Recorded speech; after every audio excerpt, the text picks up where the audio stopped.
Do you watch podcasts yourself? Yeah, recently actually. What I type kind of of got into podcast? it. Is it running? Bit of everything. I really like Chris Williamson. Yeah. He's just really like relatable. So He's kind of, he seems like he's the kind of guy where he was just the guy that started a podcast, an everyday guy, and then he was just had access to all these, big celebrities, these other podcasters, the Hubermans of the world, and then kind of just blew up. But it was pretty cool because he did like, what was it, Love Island and stuff like that. So that's why I think our kind of age relates to him. Yes. And like has gone through a lot of what he's gone through and stuff.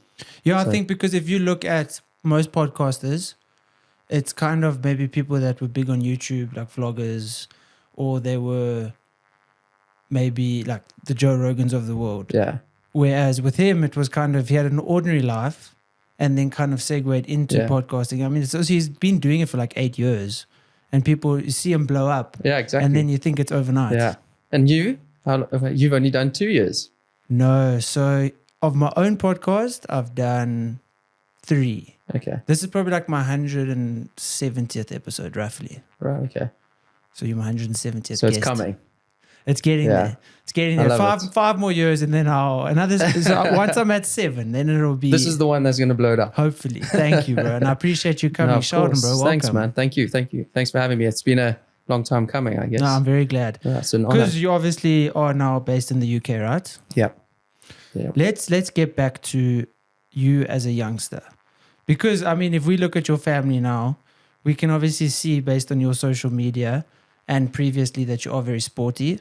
We obviously know your sister does the horse riding. We know Brandon does, professional skating.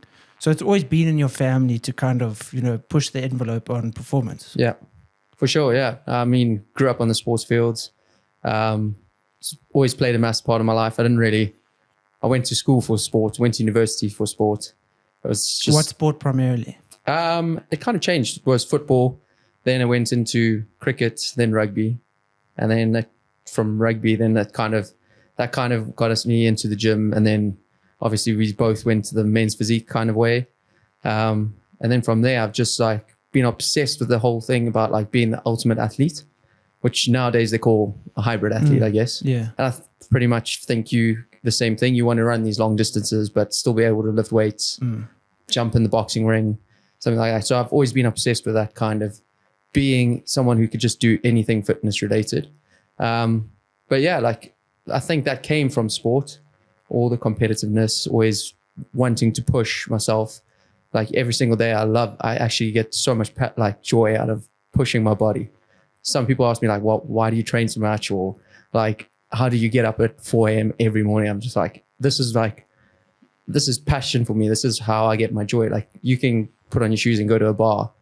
I find that from like running, going out. I mean, I like going out too, but my ultimate passion is like pushing my body, seeing what it's capable of, if that makes sense. Isn't that fascinating though, how the healthier choices, okay, well maybe we push ourselves past what's healthy, but let's not get into that aspect of it. The choice of, okay, well guys, I'm not going to stay out all night and drink with you, or I'm not going to go out there because I've got a big run tomorrow, or sorry, I'm not going to eat that because I obviously want to maybe stay lighter for running, or I want to look a certain way. Yeah. People judge you more on that. Yeah, it's crazy. We live in a society where you are more shunned for making extremely healthy choices. Yeah. Yeah. I wish I had an answer for that, to be honest. It's a tough one. How do you manage that? Because obviously you've received, been on the receiving end of those judgments.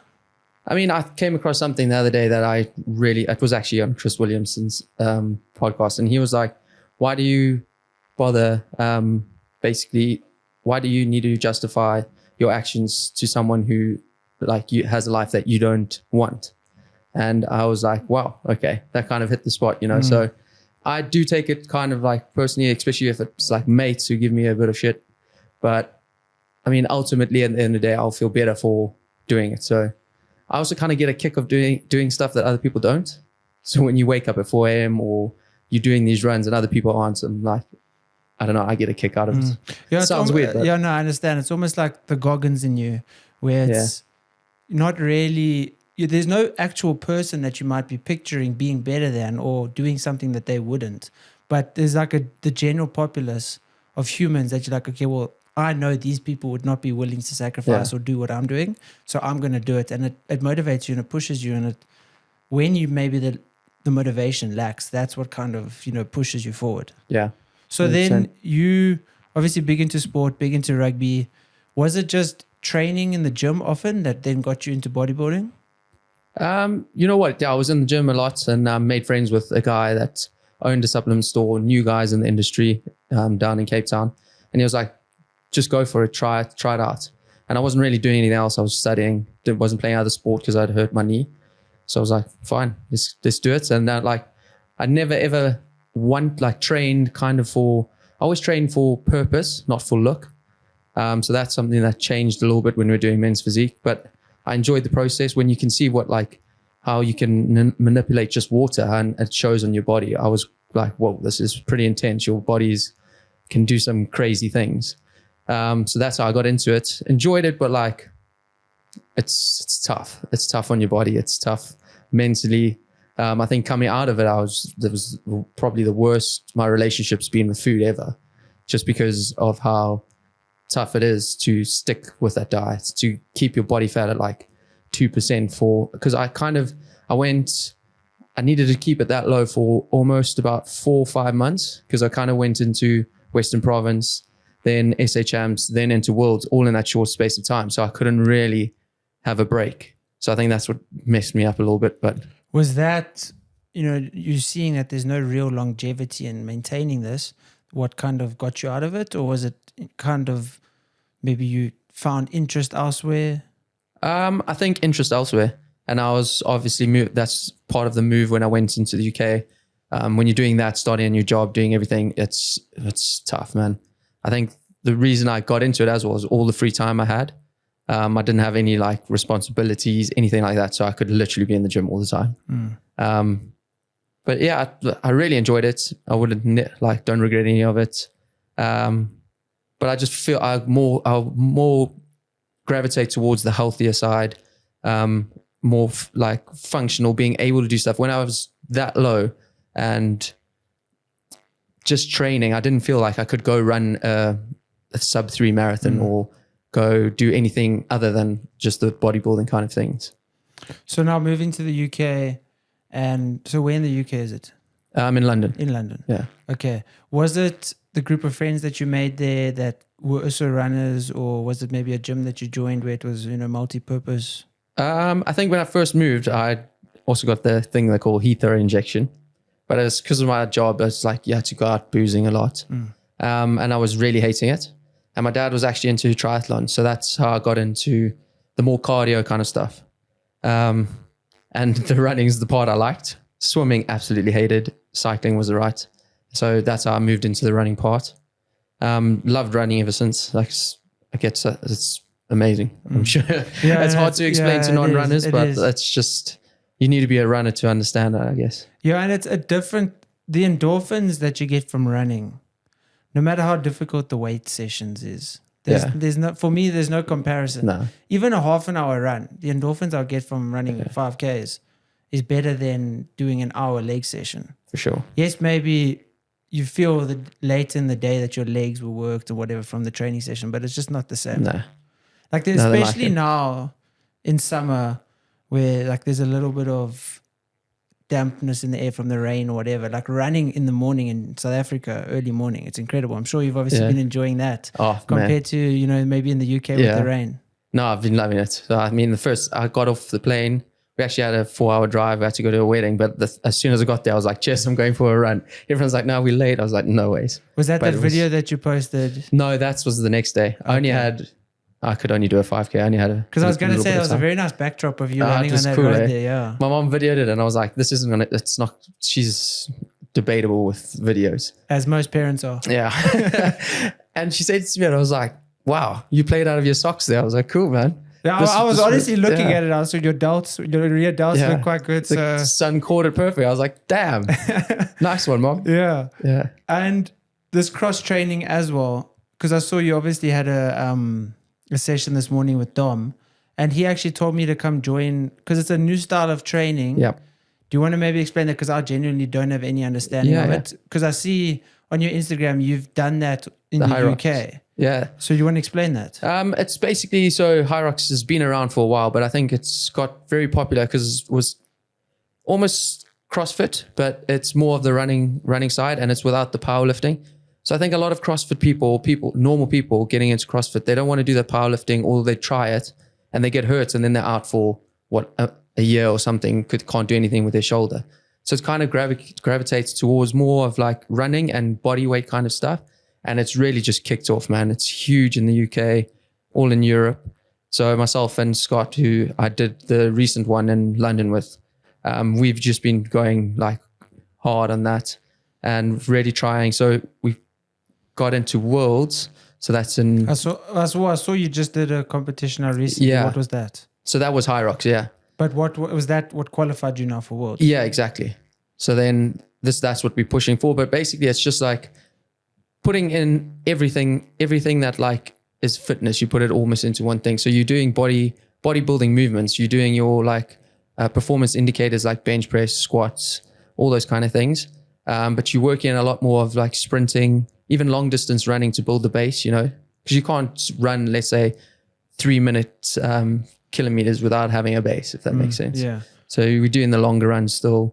And then you're mixing up like kind of HIIT and CrossFit as well as endurance. So it's literally ultimate like cross training. So how does it work? Obviously you got stations. Yeah. So it's essentially the exact same concept as CrossFit. Yeah, but it is, so you do 1K run and then you go into a station, and it's 8Ks in total, and there's 8 stations. Okay. But it's always the same. The race format's always the same. So it goes 1K run, you go into this 1K ski erg, then 1K run, going to sled push, 1K run, sled pull, 1K run, burpee broad jumps, 1K run, I think it's lunges, 1K run, farmer's carry, what else is there? And then there's wall balls. Okay. Does that make sense? Yeah. So how many rounds of those do you do? 8. 8. Yeah. So essentially you're 8Ks. Yeah, 8Ks, 8 exercises. And now Dom says he's the first gym now that's offering that. Yeah. At least in Joburg. So yeah, I mean, me and him were in contact, and I was like, I need to bring this to South Africa, man. Okay. It will do so well. And I got in touch with the head office, all these guys, and basically someone beat us to it for the license for the event, but they're still doing like gym affiliations. So he got in there first thing, and I'm stoked for the guy. He's worked really hard. The gym's great. I went there this morning. It's really cool. And he's offering like the first Hyrox classes, which is epic. Cool. It's really cool. And it's really taken off. I mean, he's only started this week and he's all full. Crazy. I went to Golds to switch the other day, and I got another person asked me, am I going to the Hyrox thing on Saturday? And I was like, wow. Nice. Like he's just started this and it's kicked off. So I was like, maybe I should do the same in the UK. Yeah. Because there actually isn't Hyrox gym there yet. Okay. There's just the events. So what do you do as a profession? I'm an oil broker. Okay. Yeah. So you do the deals with the Dubais? Pretty much all over the world. Okay. So basically I've just but I only do paper. So I'm not really selling physical oil. The other guys in the markets or out there are actually buying and selling oil for voyages, all these things. I do work for a shipping company. So a lot of their clients, they'll basically have a voyager, let's say, even from South Africa, and they'll go up to Singapore or something, and they'll buy fuel for that voyage, and they want to hedge that fuel. And then they basically come to me, and I'll go to the paper market where I speak to banks, hedge funds, all those kind of things, and just put buyers and sellers together and take a commission, really. And it's a nice industry to be in, because no matter what the economic climate of the world is, we still need oil. Yeah, true. But then you got all these climate protesters and everything. I've had multiple people standing outside of business, throwing paint at it, doing And isn't that fascinating? Stuff. Because people will be like, no, we should go hybrid. But then they don't look at what it takes to make the batteries and how much 100%. damage to the environment it makes just to make the battery, and then how often you have to replace those batteries compared to maybe replacing an engine. So people are always short-sighted. It's very short-sighted, and they're quick to jump on the bandwagon and just to have something to associate to and to have some sort of cause to fight for. Yeah, 100%. But then at the end of the day, it could actually be doing more harm. Yeah, true. I get it. I get their arguments and stuff as well. Like we could be doing a better job, but some of the guys are just so extreme and like we can't just stop it. Like it's just impossible. Yeah, there's no way. I mean, what about all of our cars? Yeah. What about all of the food, the groceries, everything? The clothes, everything. Exactly. It's like you can't just stop. Yeah. But yeah, until they come up with a good solution, there's not much we can do about it. Now, you mentioned running a sub 3. You've obviously done that. How many times? 3 times. 3 times.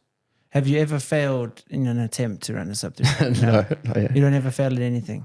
Hopefully not. No, man, you have to fail. You have to fail. That keeps you. That keeps the motivation. Keeps. If you're not failing, you're not trying hard enough, or you're not doing hard enough things. You're not growing. You know. So you break the first sub 3, then the next one. Do you try get like a 2 minutes 50, 2 hours 50? Do you set further goals from that? Yeah, for sure. I think as soon as I went into the next one, I was like, I went for 2:55, and got that. I didn't think I was going to though, because it was straight after the kind of a December holiday. I didn't really go train as hard as I'd want to. And yeah, I mean, I was fit, but like, I just didn't have the faith that I was going to do it, but somehow it happened. I think I just got a strong mind. Yeah. I didn't let it go. I was in pain, but I pushed through that barrier. How important is that? Because, you know, trail running is very different from road running. Yeah. You know, trail running, there's certain times where you have to climb up a boulder or a rock or whatever, and you can catch your breath. Yeah. Whereas when you're doing a half road or a full marathon, there's no stopping. Yeah. You know, how important is the mind aspect, you know, that... I mean, in everything, even in the trails, those, like this, I got a 100-miler coming up. I mean, I've never done one, and I know that's gonna push me. Which one? Snowdonia, UTMB. Okay. So, yeah, I'm a bit nervous. Like, I signed up for it, and I was like, when is that? What have I done? 10th of May. Okay. Yeah. I was looking at maybe doing a miler, but then I was like, maybe I'll do 100K first. Yeah. Well, I haven't done that. I haven't taken that advice. What's the furthest you've done? A marathon? 50. 50. Yeah. Was that on road? Yeah. Okay. And that's another thing, like, it's going to be so hard to train for in London. We're going to have to literally go into the Welsh mountains, go somewhere and every weekend just go out to a new place somewhere in Europe. Yeah, or spend a lot of time on the Stepmaster. I don't know. Yeah, that's something I did implement a lot, is putting that treadmill. Some of them allow you to put it on 17, 18%. Yeah. Some of them obviously maybe 15 maxes out. A lot of that, a lot of the stairs, and then a lot of just trying to find the steepest road possible and just doing hill repeats. Yeah. And then obviously if you can get to the mountains and doing that elevation training. Yeah, I know. I'm nervous for this one. Okay, well, I think because you've never done that, and you know, the furthest you've done is 50. I think I have to do a miler then next year as well. I'm going to keep you to it. Okay. Okay, fair. Because I did put on Instagram, should I do Comrades, 100K or an Ironman? Okay. And I definitely want to do one of the 3, but I think maybe a miler. Why not do all of them? All of them. Okay. Well, we'll definitely do one of them. You see, for me, road running, I don't know. I'm very ADHD, so I get very bored. But also that's where discipline comes in. Yeah. And that's the thing. Like, it is discipline to run the same routes every single day of the week. Or it's discipline to, running just from my house is boring, running away from my house. Like, I'll even drive to my parents' house and run from their house just to get a change of scenery. But at the end of the day, that discipline is also the monotony. Yeah, 100%. How is that for you in your training? I think I've got a good boredom threshold, if that makes sense. But I do try and mix it up. Like you said, you run the other way around or run the parks backwards, do something like that. I mean, it does become a bit boring, but ultimately I know that's what I have to do. So I don't know. It doesn't bother me. Okay. I can get up and do the same thing the whole time. Yeah. Because I think I still, no matter what, at the end of that run, I still get the same satisfaction. Even if the route is the same. Like, I run to work often. That's exactly the same route all the time. Let's say if I take 2 months leave, so then whatever, that's like 300 and something days a year, the same thing every day. How far is work? 7Ks. Do you use that as training or just like some days just to get a bit of extra mileage? I think originally it was training, and now it's just like something I do. It's kind of like if I don't either run or cycle there, I feel like I'm lazy. So it does become unhealthy. I get it. Yeah, I get it. That's the thing where if I'm not training twice a day, I'm like, I'm lazy. Yeah, I know. And it's difficult. It is. How do you manage that? I'm not so good at it, but like anything in life, if someone to perform at those kind of levels, or if you're going to be good at something, the balance is not going to be in the center all the time. And I mean, I feel like relationships of mine, friends, everything, it has taken a toll sometimes. And one of my training things that I've done, you just got to deal with it, find people that accept you for who you are. And I feel like you just need to be yourself, and the energy you'll give out will attract the people you want in your life. So yeah, if they don't like it, tough. Yeah, no, and I agree with you, because I've also been, I would say, more the romantic relationships, less the friendship relationships, but the less understanding when it's in a relationship, a romantic relationship, where it's, why are you cycling for 6 hours on a Saturday morning? Spend more time with me. Or why are you doing this? Spend more time with me. And she doesn't have to do what I'm doing. But at the end of the day, like, this is my life. Yeah. You knew what you were signing up for when you got in a relationship with me. Obviously, there is sometimes where there has to be equal give and take. You can't just constantly be training and never see your girlfriend or whatever, obviously. But they also need to understand. 100%. So how has it been sometimes to the detriment of your relationships? Yeah. I feel like most of my breakups have been like that. Or it's played a part. Yeah. For sure. What have you learned about yourself from those, failed relationships that maybe you could do differently, or maybe it reinforced, like, okay, well, this is who I am and I will be this person, or maybe slight tweaks that you could make? Yeah. I think before getting like into it and getting serious, I would need to set the boundaries, let them know like, well, this is who I am and that, because I am a bit of a people pleaser. So in the, let's say, honeymoon stage, whatever, I will actually train less, put the balance more on their side. And then I feel like that's where the problem happens, is when I start moving the balance into what like I want to do. It's nothing that I don't care for them or don't do anything like that. It's just I'm working on something I care about now, and like I will make time for you as well, but it's just not understood because I've treated someone like that. And then if I just obsess about, let's say, a race like High Rocks that comes up or something like that, it's tough. I get it. But like I feel like maybe set that in the beginning, and then they will know, I guess. Yeah, I think it's kind of, if you want to be someone, if you want to be with a high achiever, you need to understand that the sliders in life, if nothing's just level. Yeah. Your training is going to be at the peak. Maybe your free time is going to be at an all-time low, or your sleep is going to need to take a priority, or your nutrition, or all of these things are going to need to take a focus, and it might be to the detriment of the relationship. And it's twofold. She might then be like, okay, well, why aren't you showing me the love that maybe you used to?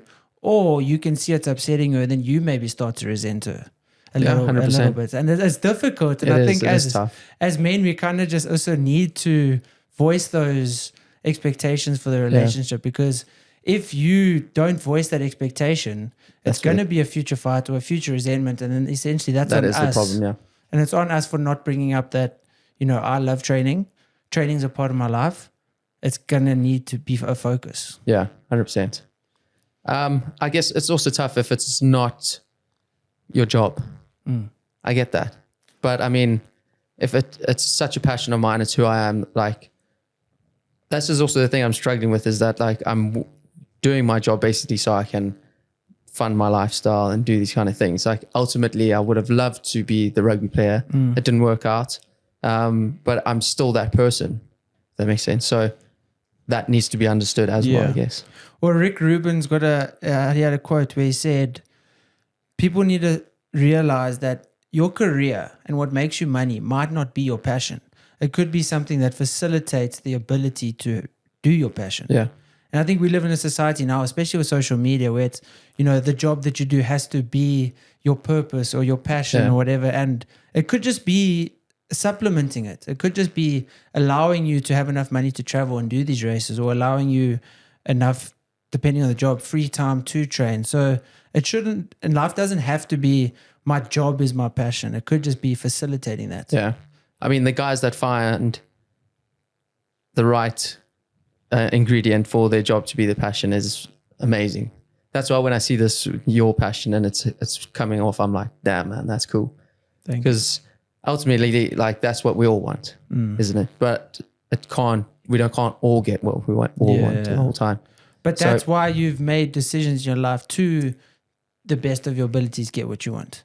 Because what you want is to train, what you want is to push yourself.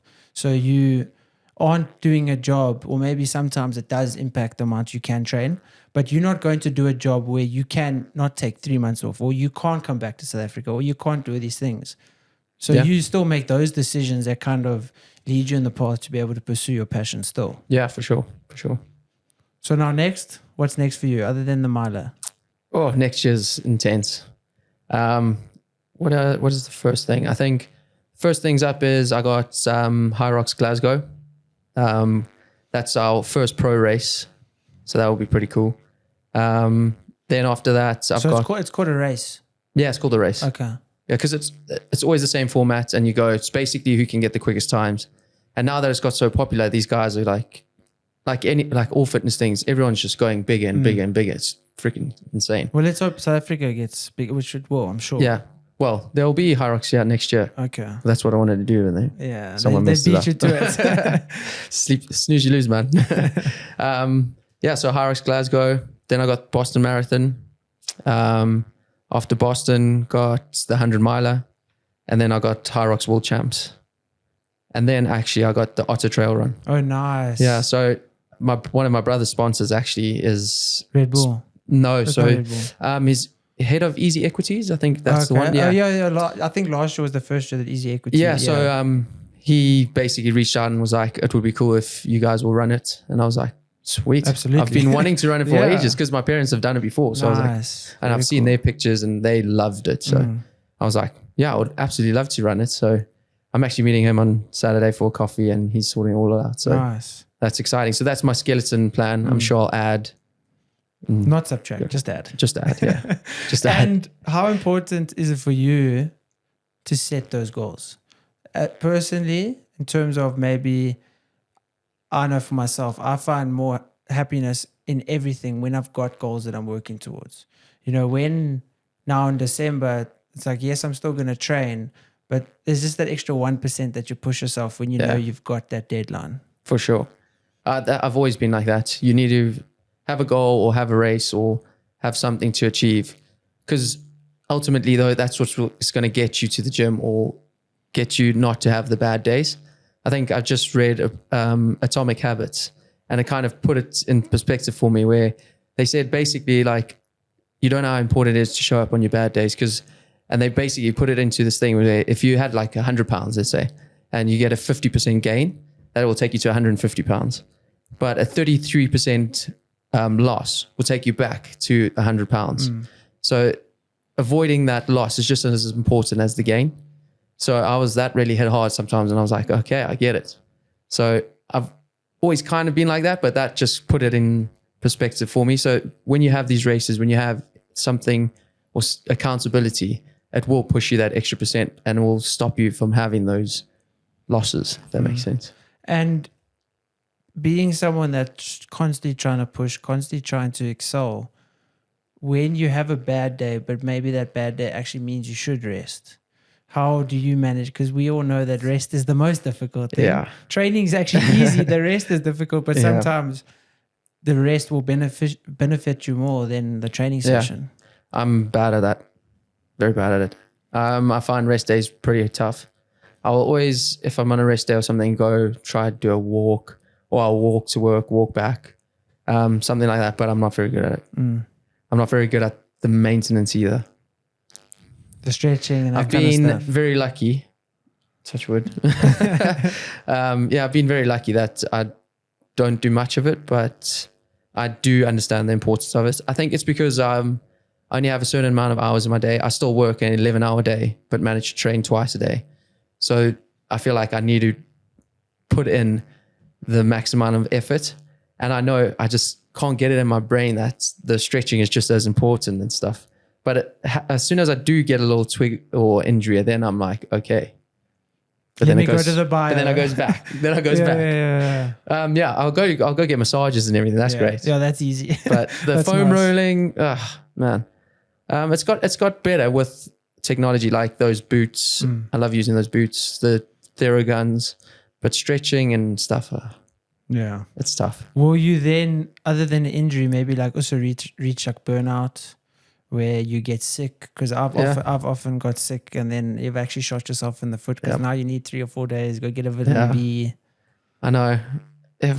It's hindsight. Yeah, it always happens, but we never seem to listen either. But it's tough. It's our drug, man. It is our drug. That's the only thing we can say. Yeah. So now, growing up in a household where your parents are obviously very active, your siblings are also pushing hard in whatever endeavor that they go in. How was that for you competitive wise? Like, have you been competitive with your siblings, or was it like a healthy competitiveness where you kind of pushed each other, encouraged each other? I mean, it can get unhealthy. We're definitely a competitive household. I think my mom was a gymnast, my dad played sports. So it's always been competitive. It's normally nice, but it can don't play like Monopoly or something in our house. Okay. But other than that, I think we're always pushing each other and motivating each other to do the best we can. Not that we'll put pressure and we won't ever put pressure on you to do well or anything like that. We'll just support you in anything you do. And I think that's pretty much shown in my brother's career and my sister's, where it's not like a mainstream kind of one, but my parents pushed them as much as they needed to be pushed and supported them with whatever they needed, really. Growing up in that household, how will that now influence you and the household that you have one day in terms of, the importance of being active, or what if your kid loves games and they don't want to be active? So how would you instill sort of the beliefs or maybe the discipline that you were instilled with as a child, and then obviously have developed yourself as well? Yeah. It's a tough question because how hard? If you push too hard, then maybe they will hate sport. That's what push them into gaming. Or if you want them to eat healthy, but if you take away all the food, then they're just going to want that bad food. So it's a very fine line. I think just put them in an environment where there's sport and where being active is kind of promoted.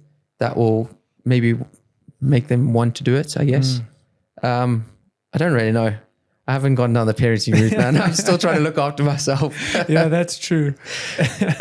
And looking after yourself, I found it's almost sometimes in a negative, but also it can be very positive, where looking after yourself, you have the ability to be selfish.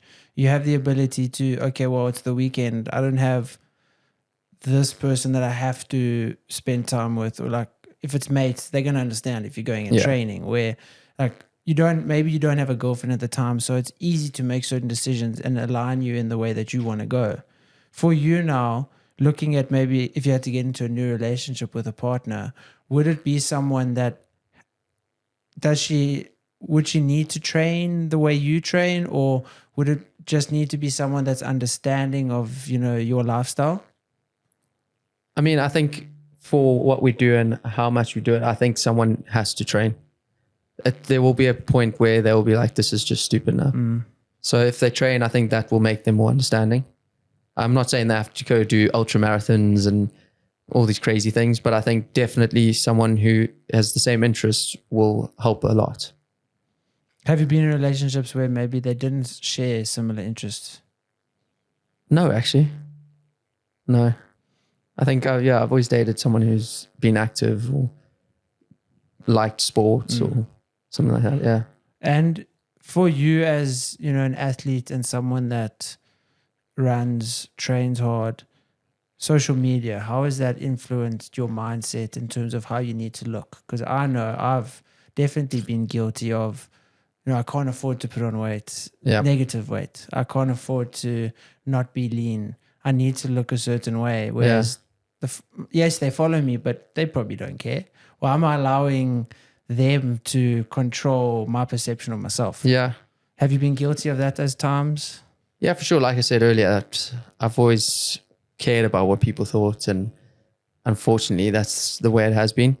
Like for me, I wouldn't want to look on social media one way and then go to the gym and those people see me and you don't actually look like that. Like to me, that really annoys me. They say if you see a personal trainer and they're out of shape, like they're not living the lifestyle they're pushing on you. So I'm like, why would you listen to them? It does make it tough, I guess, when I don't know. I'm not too sure. But yeah, I think for myself, it's more of a personal thing. Like if I put on weight or something that really annoys me or because I don't know if I feel like I'm letting them down. I don't know. Yeah. But also it's a personal thing because it's you disappointed yourself essentially for maybe not eating as strict as you could have. Yeah. And then it adds fuel. I know it could for myself. They might not actually have any influence, but I'll tell myself that I need to look good for them to motivate myself more. Yeah. So it'll push me harder on top of my own discipline to be better. Yeah, that makes a lot of sense. I need to be the best. I want to be the best at everything. Yeah. If these people think better of me or not is actually irrelevant, but I'm going to tell myself that they are looking at me as a source of inspiration or motivation or whatever. Like it actually doesn't matter what they view me as. How I view myself is important, but I'll use it to fuel me. Yeah. And I think it's the same as in a race where you need to run your own race. You need to, if you're running a sub 3 and some guy comes flying past you, you can't be like, no, I need to beat this guy because you don't know if he's pacing himself completely incorrectly or whatever. And I think that's very difficult in terms of this is my journey. This is where I'm going. There's so many parallels between like a race and life. And I think the more you develop as a runner or as a person in life, you kind of realize I need to do this for me. I need to run my own race. 100%. But the way you've just like explained that is really cool. I think that's why you are successful and you do these kind of things. You are motivated in that way, but you're using what could be a negative and turning it into a positive, which is really cool. Yeah. What I was trying to, I kind of lost my train of thought, but the reason I mentioned the race was also because in a race, that person that passed me, I shouldn't care about them because I don't know how they're running or how fit they are, or how long they've been running or whatever, but I'll use it as, okay, I need to stick with this person or I need to pass them. Obviously not burning yourself out, but you'll use that competitive aspect within the race. But if that person actually does go past you and they run some Kipchoge time or whatever, it doesn't matter. Yeah. Because it's your race. But you can allow it in that brief period to push you and to get you to be competitive. Yeah. And get that personal best maybe. Yes, exactly. Yeah, 100%. So I think 100%. maybe we can do that in life as well, where we just use the competitive nature of certain things, the people around us, the followers on social media, whatever, to push ourselves. But if it doesn't work out or if they do think badly of us or whatever, it doesn't actually affect us. Who cares? Yeah. Yeah. That's a good way. Well, I'm going to use that. I like it. But when I at least first started, I don't know if you were the same, where people will pass you or someone that's not as fit looking as you is running faster than you. And it's just like, how is this possible? Dude, you must see in London Marathon, there's guys that are wearing like suits and in smart shoes and they're running past you. And I was like, what? And I mean, I'm not like blowing my own, but I was running like, what was it? That was the sub 3 and the guy was in a full suit and smart shoes and he ran past me. Like, no way. Was that at the beginning there? Because I assume he couldn't keep up that pace. I actually wish I looked back and like try to find his number or his name and see what happened. But like some of these guys are running quick times in these like costumes and like people you would think that are quite out of shape are running quick times. You're like, what? Yeah. I mean, that's what's nice about endurance is, and especially you see it probably, I would say, more in cycling because it's kind of easier to be overweight and still perform better because there's less impact on your body and there's less carrying your weight as much as there is in running. Where like these big ladies come past you while you're cycling and you're just like, how? How they putting those watts down. Yeah, exactly. Yeah, no, it's crazy. But it's also like motivating. You're like, well, okay. Yeah. Cool. It also puts in perspective where it's like, if that person can be beating me, what am I capable of? What can I do? If that person that's maybe like got 25% body fat and they're really good on the bike or running or whatever. Like me, I can perform a lot better.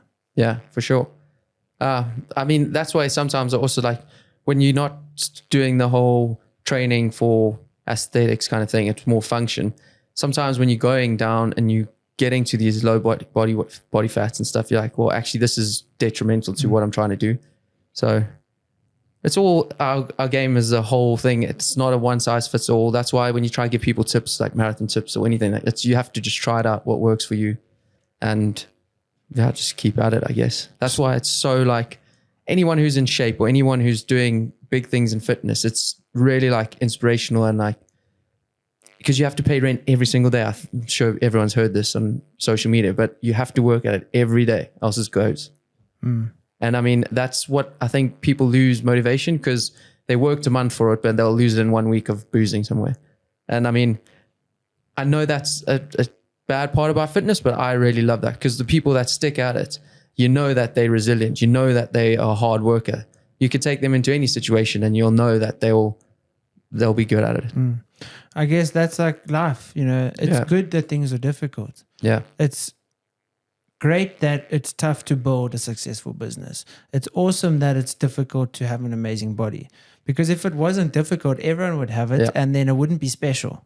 For sure. Like if everyone had the same amount of money would actually have no value. Yeah. So the value in something is maybe the difficulty that is needed to acquire it. 100%. So managing a low body fat with the mileage that you're putting on your legs and, you know, the amount of stress you're putting your body under, how have you learned to maintain a low body fat and not to the detriment of your performance? I think for me, it's a lot diet. All of it's diet, to be honest. I try to eat nutritious food. Was there a stage where you were kind of under eating and then you learned? Yeah, definitely. I think I still struggle with it a little bit. I don't put down these massive calories. I find it tough. Even in races like marathons, I take 2 gels and I'll have a water. Like I can't have too much. I don't like carb load that much. I find I get sluggish. And so I'm struggling with that now that I'm building up miles again and I'm still doing these HIIT workouts and still doing the weights. But when I'm building up the miles to the 100 mile or whatever, it's really a struggle because then I just like drop big time. But I think there's so many things out there now. There's supplements that you can have. There's all these kind of things. You just need to be on top of it, I think. That's just, for me, it is tough. It is tough, but.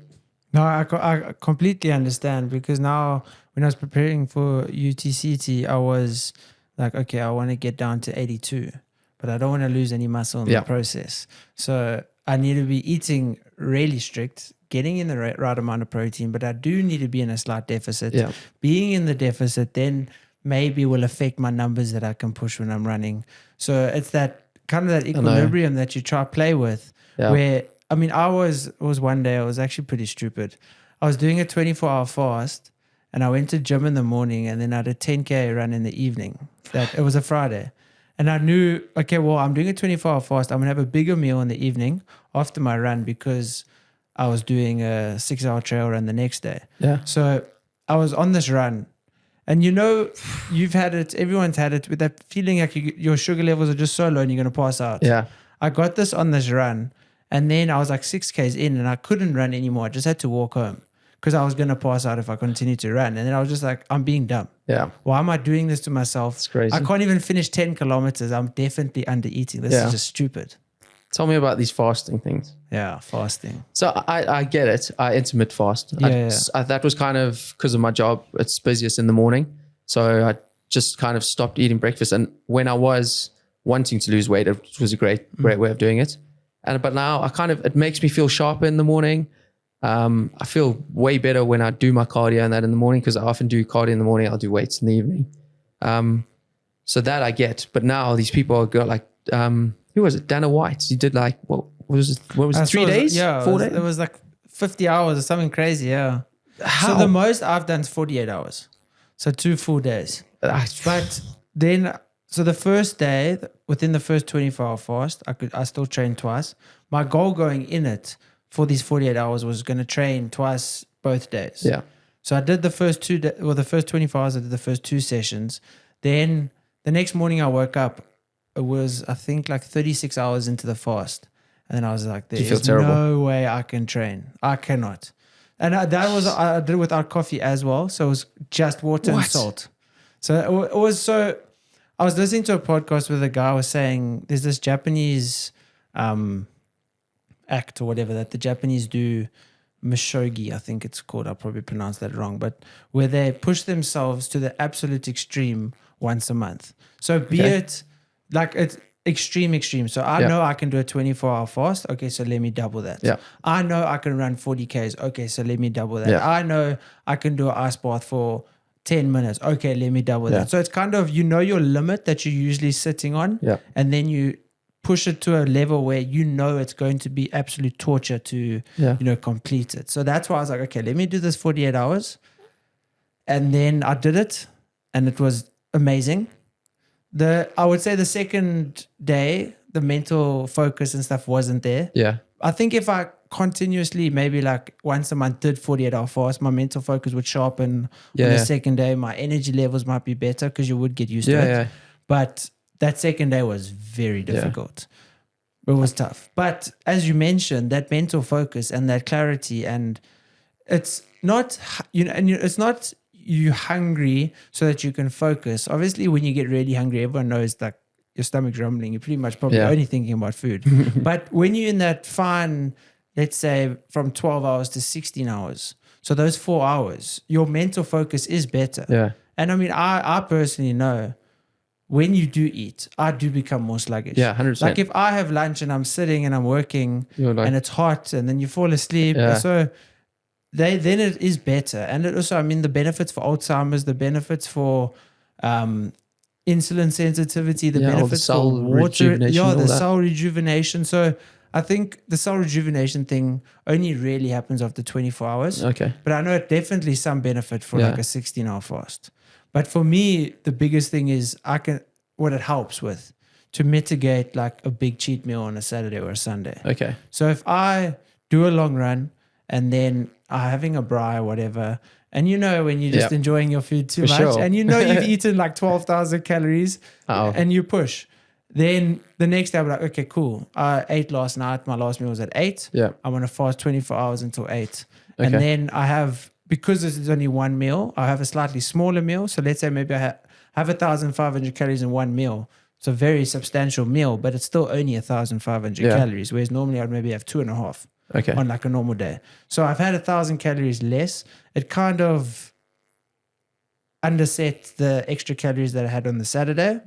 And then all that extra water that I was holding from maybe too much carbs is kind of mitigated a bit. It just helps that aspect of it. Yeah. So it can kind of compensate for overeating on certain days. But if you do it like that, that's not a healthy way. Yeah. Like I fast pretty much, I do 16 hours every day.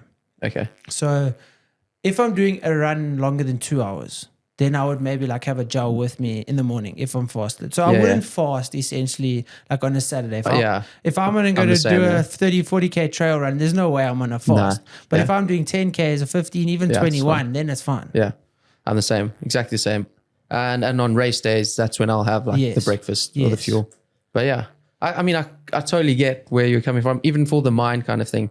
It's like in running perspective, basically everyone starts out, they find 5K hard. Then they do the 5K and then they push, and then the 5K just becomes a norm.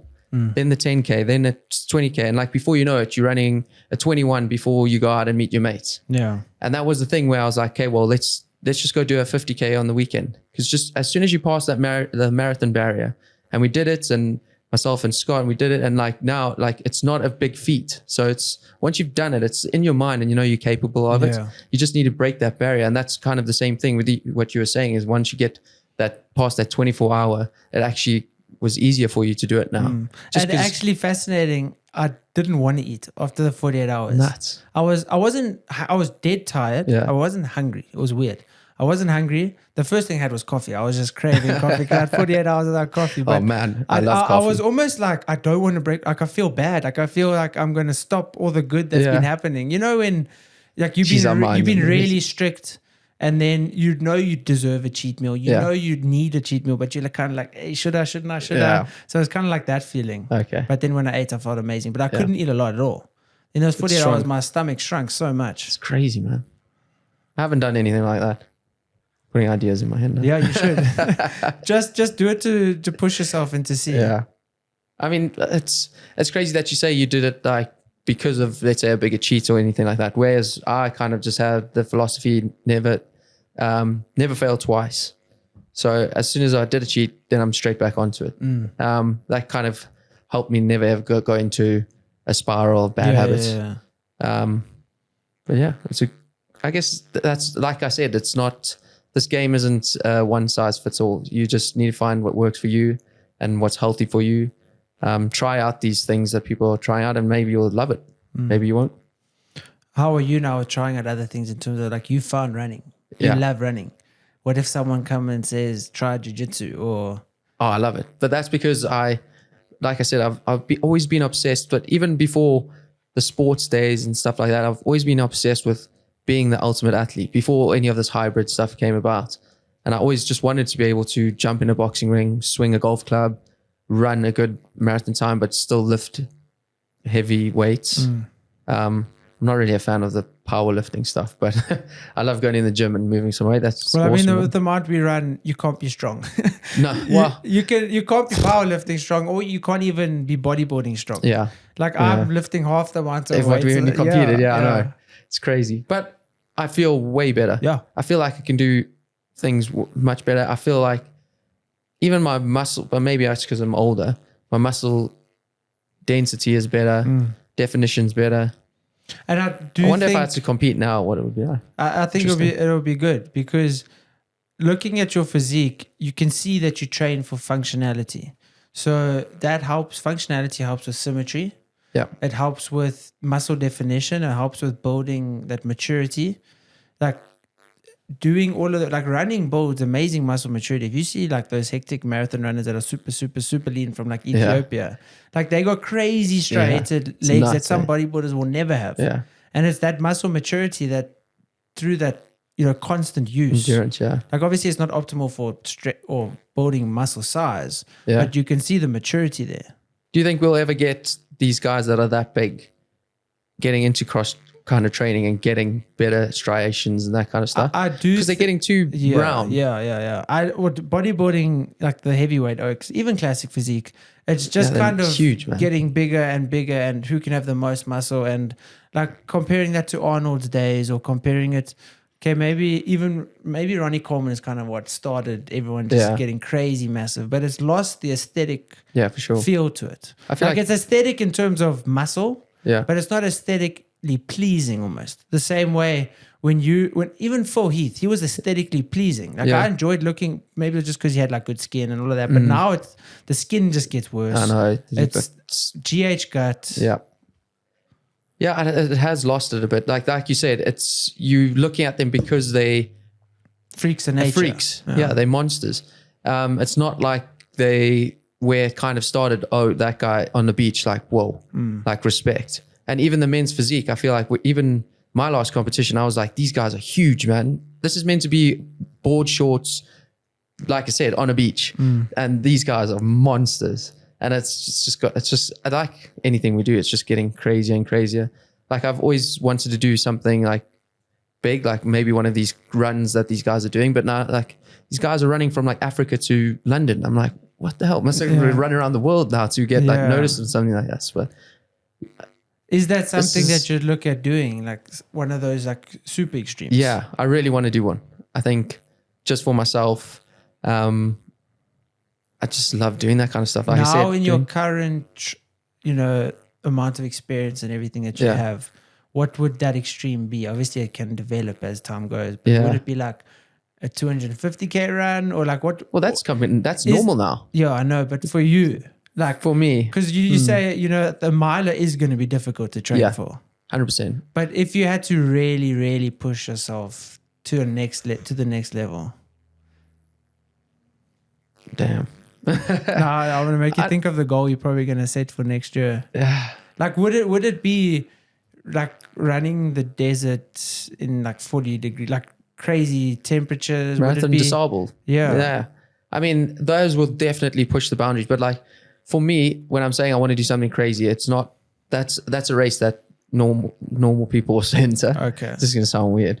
So it's like. So what's the race So that I not want to normal people? I want to do something that no one's done, and will be like. Like a Guinness World Record event type So thing it's like not someone that's done, but someone will look and be like, How? What?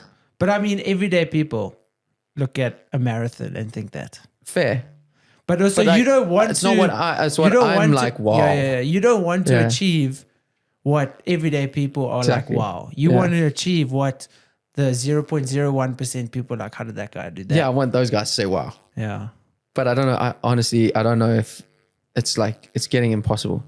Do you Some of think the you stuff could they're do doing. that though with a job? Like, No.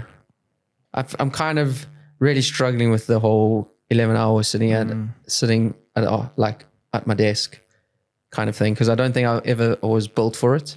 Like I said, it's facilitated my lifestyle. It's let me live a great life. But like now that you're getting older, you kind of like seeing what's important. And like, it's really, that's why seeing you doing your passion, going for your passion, Dom opening his gym, like doing things that he's passionate. I'm like, man, like maybe that's what I need to do, you know? Yeah. what would you say, obviously, other than the training and all of that, like what are you passionate about? Like Dom's obviously passionate about training, so you opened a gym. Yeah. You know, if you had to, have you ever had these ideas where you're like, okay, well, I'm passionate about, well, obviously you also were looking at that opening up the gym aspect. I mean, the only reason I would love to open up the gym is because that would be like, for me, it wouldn't feel like work. But ultimately, it's also out of in the social media, out of these kind of things, I'm not really trying to get acceptance or any of that. Like what I really love is when someone is inspired and is like, man, you've helped me get up this morning. Or man, like that work, I was sick. Thank you. Can you share more with me? Like that I really love. So, I mean, the whole gym thing would be that bettering people's lives, doing that kind of stuff. And it's so much more rewarding that way. Like the financial stuff, all that will come. Like if I'm successful at something that's not my passion at the moment, imagine how successful I could be in that. So yeah, it is something to look at, I guess. Yeah. And I just wish that people could see the progress you can make with running. Yeah. And the importance or the benefits it can have in their lives.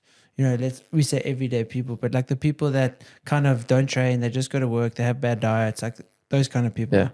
Like I just wish I could just shake them and be like, bro. Or just give them that feeling of let's say the 10th run. Yeah. The first couple, it's going to suck. Yeah. Just get through it, and then you'll understand. Do you think we would ever be able to, because it's up to the person at the end of the day. You can watch as many motivational videos, you can listen to podcasts, but you're the one that has to tie the shoes. You're the one 100%. that has to, you know, walk out in the rain and go run, or walk out in the cold or dark. It's tough because it is up to the person at the end of the day. You can only hear so much motivation and take in so much, but it's up to you. 100%. That's why there's always going to be people that don't do it or don't like it. But that's okay. Yeah, we need those people. Yeah. Bro, thank you so much for coming on. What's that? Yeah, an hour. Nice. Thanks for having me, man. I appreciate it, Like bro. I said, I only see success for you. I'm Thank you. a big fan. I'll be watching all the progress from the other side of the pond.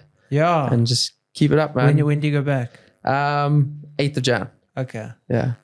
And are you going on holiday now in South Africa somewhere? We go to the Vaal, just chill out there. We normally go to Plet, but I kind of messed up all those plans because I wasn't actually going to come in December and then landed up coming. And then going to Cape Town early January for my birthday and my sister's first jockey race, actually. Okay, So, nice. yeah. Very cool. Yeah, she's just exploring that now. She was a show jumper, now going for the professional jockey. She's in the She loves background for anyone that can't, well, everyone can't see. it. Yeah, which I'm stoked about. So I'm glad I can be here to support her. Well, good luck. Yeah. That's So very cool. Yeah. And then I'm back. Okay. Yeah. Back to the cold. Back to the cold. Cold. You'll be Dark going there. rain. It'll be winter still. Yeah. Yeah. Man, it was good to leave there. Yeah. Can It was imagine. pitch black and it was raining for the last month. Yeah. So this weather's amazing. Dude. Like normally when I go on a run there, it's like 2 pairs of gloves, beanie, 3 layers. I got here, I was like, shut off. Yeah. Relish in the great. warmth. Yeah, 100%. Hey, bro, well, maybe I'll join you on one of these milers. Well, Let's do not it. maybe, definitely. Definitely. Awesome. But Let's thank make you it so happen. much.